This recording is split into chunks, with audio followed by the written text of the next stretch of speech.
সুপ্রিয় দর্শক, আমন্ত্রণ জানাচ্ছি রমজানের বিশেষ অনুষ্ঠান রুহ আফজা হেলদি আড্ডায়। আমি নাইলা বাড়ি আছি আপনাদের সাথে, আর আমার সাথে আজকে আড্ডা দিতে আছেন বঙ্গবন্ধু শেখ মুজিব মেডিকেল বিশ্ববিদ্যালয়ের associate professor doctor Jahanara Arzu. তিনি হৃদরোগ এবং মেডিসিন বিশেষজ্ঞ। আজকে আমরা তার সাথে আলাপ করব রমজানে হৃদরোগীদের অসুস্থতায় কী ধরনের প্রতিকার এবং প্রতিরোধ ব্যবস্থা নেওয়া যেতে পারে। আপা কেমন আছেন? ভালো। তুমি ভালো? আমি ভালো আছি।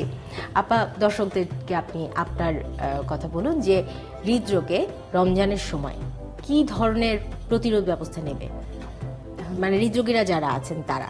হৃদরোগীরা যারা আছেন তারা নিয়মিত ঔষধ তো খেতেই হবে। এখন ওটা ভোলা যাবে না, সকালের ঔষধ সকালে, রাতের ঔষধ রাতে। দুপুরে ঔষধটা কখন খেতে হবে ওটা ডক্টরকে জেনে নিতে হবে, ডক্টরের কাছ থেকে। আর নিয়মিত হাঁটতে হবে, তেল চর্বি জাতীয় খাবার পরিহার করতে হবে সারা বছর যেমন, রমজান মাসেও তেমন। আর মিষ্টি জাতীয় খাবার একটু খেতে পারেন, কিন্তু কম খাওয়া ভালো হৃদরোগীদের। আর ওই যে বললাম যে একটা নিয়ম মেনে চলতে হবে। যতই সেহরির সময় উঠতে হবে, ফজর পড়ে তারপর ঘুমোতে পারবেন, তারপরও 6 থেকে 8 ঘন্টা ঘুমানোর মানে একটু চেষ্টা করবেন। অফিস যেতে হবে অনেক মানুষকেই, কিন্তু তারপরও একটু চেষ্টা করবেন যে নিয়মিত রেস্ট নেওয়া, তারপর উত্তেজিত না হওয়া, এগুলো একটু চেষ্টা করতে হবে। আপা, আমার একটা প্রশ্ন আছে যে হৃদরোগীদের অনেক সময় স্প্রে নিতে হয়। এমন যদি হলো যে তারা ফিল করলো খুব একটা পেইন হচ্ছে এবং তখন বুকে চাপ হচ্ছে, এবং রমজানের সময় তিনি হয়তো রোজা রেখেছেন, ওই সময় তিনি স্প্রে নিলে কি তার রোজা ভাঙার কোনো সম্ভাবনা আছে? সাধারণত বলা হয় যে যদি নিউট্রিশন মানে যদি এনার্জি হয়, শরীরে এনার্জি উৎপন্ন হয় যেসব ঔষধে, সেগুলো যদি নেয়, যেমন স্যালাইন, তারপর গ্লুকোজ, এগুলো নিলে, ইনজেকশন নিক, যেভাবে নিক, তাহলে রোজা ভাঙে। কিন্তু স্প্রেতে এটা তো ঔষধ, শুধু ঔষধ, কেমিক্যাল একটা। এখন ওটা তো ওনার প্রাণ বাঁচানোর জন্য খুবই জরুরি, তখন প্রাণ বাঁচানোটাই হচ্ছে মুখ্য, তারপর অন্য কথা। একজন রোগী যখন এই ধরনের স্প্রে নেবেন, আসলে তিনি কোন কোন লক্ষণ দেখে এটা নিতে পারেন? এটা ভালো প্রশ্ন। এখন হৃদরোগীরা সাধারণত ওই যে গ্যাসের জন্যও বুকে ব্যথা হতে পারে, যার হৃদরোগ নেই তারও বুকে ব্যথা হতে পারে। এখন তার নতুন করে হৃদরোগ আসতে পারে, সেটা রমজান মাসে হোক, যে কোনো মাসে আসতে পারে। তো সেসব ক্ষেত্রে একটু সচেতনতা সেটা হচ্ছে যে খেয়াল রাখতে হবে যে ব্যথাটা কোন জায়গায়। যদি ব্যথা শুধু ডান দিকে, ডান হাতে, ভয়ের কিছু নেই, কিন্তু ব্যথা বুকের মাঝখানে, চাপ ব্যথা, এবং ওই ব্যথা আধা ঘন্টার চাইতে বেশি, রেস্ট নেওয়ার পরেও ব্যথা, হাঁটা চলার করলে আরও ব্যথা বাড়ে, তাহলে সেসব ক্ষেত্রে অবশ্যই এটা। ব্যথা যদি বাম দিকে চলে যায়, বিশেষ করে বাম হাতের এই যে আঙ্গুল, কোড়ে আঙ্গুল, যে কোনো জায়গায় বাম দিকে যদি চলে যায়, তাহলে ওটা অনেক বেশি, মানে আমরা বলি যে এফেক্টেড হয়েছে, সিগনিফিক্যান্ট। আর অনেক সময় যেটা হয় যে এই জায়গায় মানে হার্টের, মানুষের হৃৎপিণ্ডের যদি মানে নিচের ভাগটা যদি হয়, এফেক্টেড হয়, মানে পুরো ইনফেরিয়র ওয়ালের যে নিচের অংশ, হৃৎপিণ্ডের নিচের অংশটা যদি হয়, দুর্বল হয়ে যায়, তখন যেটা হয় ওই হার্ট অ্যাটাকে তখন বলে এই জায়গায় ব্যথা।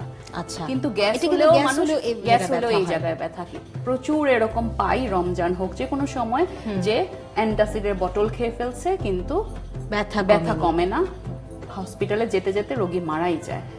এখন ওইসব ক্ষেত্রে একটু খেয়াল রাখতে হবে যে আমার কিরকম অবস্থা, আমার প্রেশার আছে কিনা, ডায়াবেটিস আছে কিনা, আমার ফ্যামিলিতে কোনো হার্টের অসুখ আছে কিনা, আমার বয়সটা কত, তারপর আমি সিগারেট নেই কিনা। এখন ওগুলো আমার হিসেব করে ওভাবে আমার রিস্কগুলো বুঝতে হবে। আর নিয়মিত তো পরীক্ষা নিরীক্ষা করা ভালো, চেক আপের মধ্যে থাকা ভালো। তো সেসব ক্ষেত্রে যারা রিস্কে আছেন তারা মনে হয় হৃদরোগ ভাবাটাই ভালো গ্যাস ভাবার চাইতে, কারণ একটু যদি সচেতন হন তাহলে তো মানে একটু প্রাণটা বাঁচে।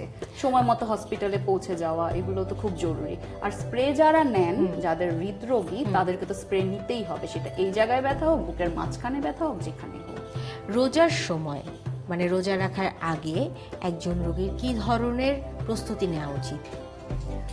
মানে তিনি যদি হৃদরোগী হয়ে থাকে? ওজন যাতে না বাড়ে সবার আগে ওটাই খেয়াল রাখা উচিত। আর পানি তো সবার জন্যই নিয়মিত খাওয়া উচিত।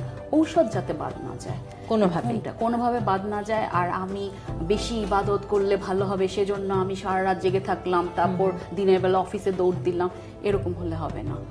রেস্ট নিতেই হবে। ও যে বললাম 6 থেকে 8 ঘন্টা রেস্ট নিতে হবে। তারপর মানে চর্বি জাতীয় খাবার এগুলো পুরোই পরিহার করতে হবে। যেমন হালিমটা আমার বাসায় কিন্তু মুরগির হালিম হয় এবং অসম্ভব মজার হয়। আচ্ছা, এখন হালিম বলতে মানুষ কিন্তু গরুর হালিম এগুলো বোঝে, ওগুলো ছাড়াও কিন্তু খাওয়া যায়। আপনার মানে চাইলে একটু স্বাস্থ্যসম্মত একটা অভ্যেস গড়ে তোলা যায়, মানুষ যদি চায়, নিজের ইচ্ছার উপরে। আপা, আজকে আপনার সাথে কথা বলে খুবই ভালো লাগলো, কিন্তু আমাদের নতুন একটা রেসিপি বানাবো রুহ আফজা দিয়ে। চলুন আমরা কিচেনে চলে যাই।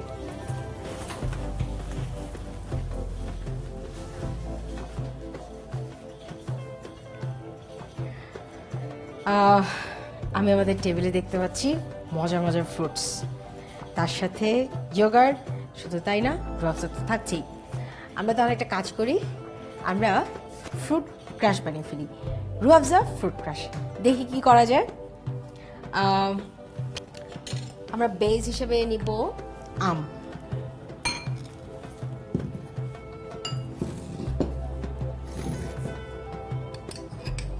অল্প একটু আম নিয়ে নিই। 5 রকমের ফল, 5 রকমের ফল। এবং এত ফল দিয়ে রান্না করলে মানে যে কোনো একটা জিনিস বানালে এমনিতেই হেলদি হবে। এখানে কত ধরনের মিনারেল আছে, ভিটামিনস আছে। আমরা তো ভিটামিনগুলো রান্না করে আসলে নষ্টই করে ফেলি। আমাদের বেশিরভাগ খাবারই কিন্তু রান্না করা, যার ফলে খুব সহজেই তাপে নষ্ট হয়ে যায়। এটা অনেকেই জানেন। ফল থেকে যেটা পাওয়া যায়। আবার ট্যাবলেটও ওরকম ভালো হয় না, ট্যাবলেট তো আরো ভালো। এই ধরনের ফলগুলো মানে দেশি ফল যেগুলো আছে সেগুলোতে তো মানে আমাদের দেশের জন্যই তো এই জায়গাগুলোতে এই ধরনের ফ্রুটস তৈরি হয়েছে। তো আমরা এখানে দিয়েছি কলা, ওয়াটারমেলন, তারপর ম্যাঙ্গো, আর হাতের কাছে আছে green Apple. This is very healthy. যদিও এটা আমাদের দেশীয় ফল না, কিন্তু এটা অত্যন্ত হেলদি। পমগ্রানেট এইটা আমরা দেব, বাট এটাকে একটু গার্নিশের মতো করে দিব, যার ফলে জিনিসটা দেখতেও সুন্দর হবে। তাহলে প্রথমে এই টক দুইটা দিয়ে দিই। Healthy, of course healthy. প্রোবায়োটিক, হজমে হেল্প করে, এমনকি যারা ওজন কমাতে চান তাদের জন্য অনেক। এবার আমি আমার হাতটা একটু ইউজ করি, এখানে ছড়িয়ে দিলাম। দেখতেও সুন্দর লাগলো, অনেক মজাও হবে। তবে দর্শক, আপনাদেরকে একটা কথা বলি, আপনারা ওজন কমাতে গিয়ে প্লিজ মিষ্টি ফল অনেক বেশি খেয়ে ফেলবেন না। আপনারা মনে করেন যে কোনো ফলেই বোধহয় ওজন কমে, আসলে তা না। আমি এরকম অনেককে দেখেছি আপা, যারা টক ফল ভালো, হ্যাঁ টক ফল ভালো, তারা হয়তো করবে কি, আঙ্গুর 1 কেজি খেয়ে ফেলবে, খেয়ে আমাকে বলবে আমি তো ফল খেয়েছি, কিন্তু সেই ফলটাতে তো আমার কোনো কাজ হচ্ছে না, ফলে তো আর ফল হবে না। এবার একটু কাজু বাদাম দিয়ে দিলাম, হয়ে গেল আমাদের ফ্রুট ক্রাঞ্চ। কিন্তু এখন একটা ইম্পর্টেন্ট জিনিস বাকি আছে, সেটা হচ্ছে আমাদের রুহ আফজা। রুহ আফজা এখানে দুটো জিনিস কাজ করছে। একটা, এটা যে কালার, রেড রোজ একটা কালার আছে সেটা, এবং এটা যে ফ্লেভারটা, ফলে আমাদের বাড়তি কোনো রকম সালাদ মিক্স ইউজ করতে হচ্ছে না। অনেক সুন্দর লাগছে করে দিলাম। আর হেলদিও, এটা একটা হেলদি জিনিস। বাড়তি কোনো চিনি নেই, বাইরের আর কোনো ফ্লেভার নেই, কালার নেই, কিন্তু তৈরি হয়ে গেল রুহ আফজা ফ্রুট ক্রাঞ্চ।